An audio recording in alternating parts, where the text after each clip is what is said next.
Well, and a statement from U.S. President Donald Trump is generating fierce reactions in Nigeria. Speaking at an event in Washington on Friday, Trump claimed credit for ending what he described as a slaughter of Christians in Nigeria, saying U.S. forces struck Nigeria and largely ended the killing of Christians, boasting of taking out terrorist leaders at the top and claiming the strikes have stopped further attacks. Let's take a look. As you know, we recently struck Nigeria and largely ended the slaughter of great Christian populations. They have a great Christian population. They were being butchered. Thousands and thousands of people were being killed. Children, women, old people, just being slaughtered, hatched to death. They know that if they go further, the attack will be far greater, and that they don't want to really get involved anymore so much. You know, we hit them very hard. We knocked out their leader. We knocked out their second leader and their third leader. Sounds a little bit like Iran, actually. All right, Ayo, Nigerians are not holding back. The reactions fall into three camps. Those who welcome U.S. military cooperation against ISWAP and Boko Haram, those who are outraged at Trump's framing of Nigeria's insecurity as exclusively a Christian versus Muslim crisis, and those questioning whether Trump actually understands the complexity of Nigeria's security situation. And I'll take some reactions on X. Emeka wrote, President of the United States, whoever told you that killing of Christians have ended in Nigeria is a liar. The bandits and terrorists are still waxing stronger, wreaking havoc to the citizens on daily basis. Another X-user wrote, President Donald Trump, with due respect, this is the first time I must say you are not telling the truth. Christians are still being killed, kidnapped, and persecuted in Nigeria every single day. And this is the sort of reactions that we're seeing. A huge pushback. Nigerians were furious online. Your comments? You see, that's why when President Trump made that statement last year, we said that, yes, everybody's excited. Trump, come and save us. So Trump, come and invest. Come. Nobody can love your country as much as you want, as you do. Nobody can be more patriotic than a Nigerian citizen. And so Trump was not the savior. And we can now see that, yes, he spoke to the issues, but it was mainly for the benefit of appealing his base. With regards to him wanting to come into, with the joint cooperation with Nigeria or wanting to bomb. We're grateful because to a very large extent, we also heard from Dr. Gorka around his interview talking about the incursions they've made, the successes based on the joint operation with Nigerian security outfits. But I think this helps us to see the bigger picture, that nobody is going to solve Nigeria's problem for it aside from Nigerians themselves. And so, yes, while we welcome collaborations and cooperations with the international community, it is even more important that we ourselves are serious about tackling insecurity and fighting against terrorism.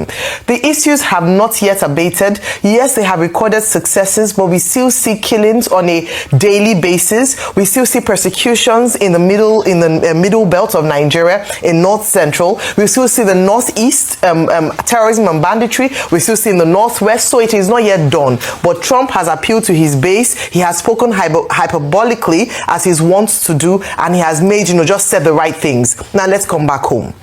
Aside from these operations that have been done, that have been recorded as successes, if we don't kill the lifeblood or the underlying reasons why these people regroup, because I was speaking to a military, personnel, and was saying that they are like ants. They are everywhere. There are so many, and a lot of the things that, and one of the reasons, number one, is ungoverned spaces that was highlighted in that interview with Dr. Gorka. The fact that we have very porous borders, the fact that we have the issue of poverty, which makes it easy to recruit or to radicalize young people from the north.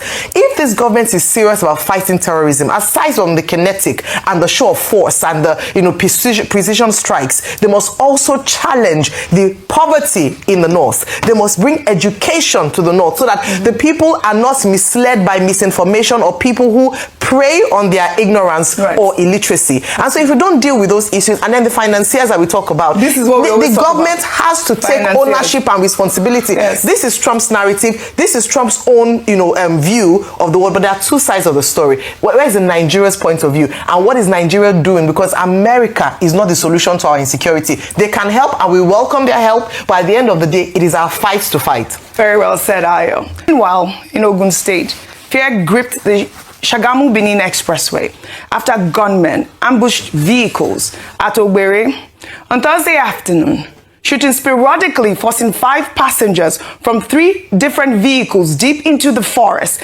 demanding ransom of up to 50 million naira. Here are some eyewitness accounts. J4 Express Road, bandits, Walai, lost all gone, live and direct. Expressway, Ogbere, Lat Ogbere.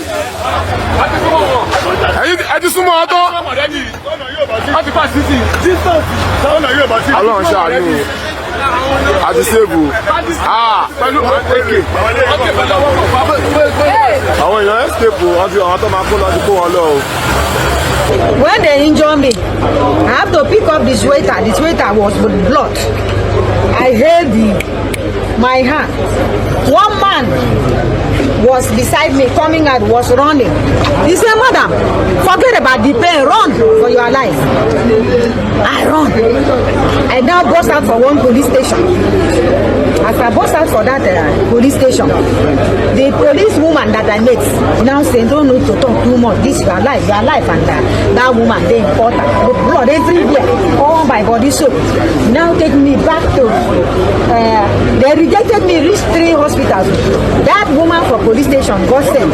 Now carry me back to this general hospital. Now we're told that within 24 hours, Operation Koshaye struck back. Over 300 police officers from Lagos and Ogun commands stormed area J4 Forest, killing 4 kidnappers, arresting 4 more, and rescuing all 5 victims unharmed. In total, 88 suspects were arrested across both states with AK-47 rifles, pump-action guns, and ammunition recovered. Governor Dakwa Abiodun commended the IGP for the intelligence-driven operation, as did Governor Sanwo-Olu of Lagos. Operation Koshaye means no space for criminals, and this weekend, that name lived up to its promise. Meanwhile, a stunning security breakthrough. Interior Minister Tunji Ojo revealed over the weekend that 7 suspected Boko Haram and ISWAP commanders returning from Hajj in Saudi Arabia were arrested at Katsina Airport, confirming that terrorists had been traveling freely to Mecca and back until new biometric integration between NIMC, Immigration, and Interpol caught them on their way home. Social media is awash with reactions, and I'll take some reactions, Dr. Abati, before I come to you. Moke wrote on X, "What is left is the integration of police criminal finger database with NIMC Nigeria. The people who facilitated how the terrorists got their passports must also be investigated. It is easy to pick them out on the passport system. It seems the passport syndicates are back at work at the Nigerian embassy in London. Please investigate what is going on." Steve wrote on X, "If terrorism suspects were able to travel for Hajj without being intercepted, it raises serious questions about security, intelligence, and accountability. Nigerians deserve to know who they are, who financed the trip, and whether those responsible will be held accountable."